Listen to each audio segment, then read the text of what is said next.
Crosstown Clinic. Over to you, Catherine. Thank you. Hi, good morning. In the spring of 2019, my late husband, Jason Botchford, who was a well-known popular sports reporter here in Vancouver, was a victim of BC's overdose crisis.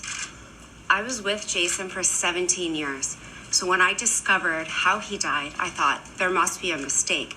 Jason doesn't do drugs. We have 3 young kids, and he knows the risks. But I was wrong. He died alone using an illegal substance. To me and to everyone who knew him, knows that Jason was a man of integrity and prioritized his family while still being extremely dedicated to his work. He was a good husband, an incredible hands-on dad, and a loyal friend and colleague.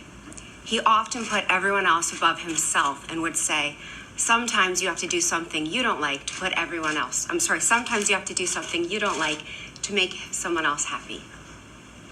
I was not only left terrorizing myself with every memory, trying to make sense of it, but his secret became my secret, which became this harboring shame that I carried for a year. I was so fearful that people would judge him and tear down his legacy. I was fearful that people would judge me for not knowing.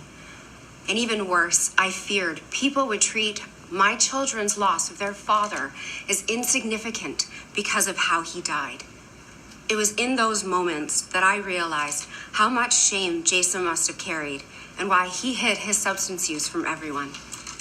The coroner advised me how common it is for middle-aged men to hide substance use, and their families are often in the dark.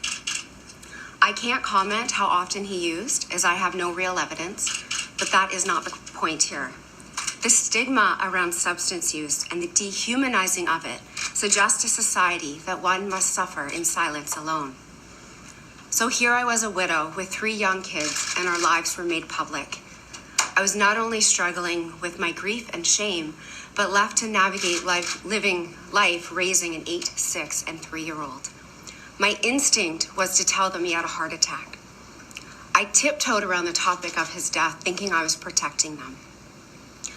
Our kids are now 12, 10, and 7, and are learning about illegal substance use within their school curriculum. I realized that I was enabling an environment of secrecy, and by doing so, I was unconsciously creating shame.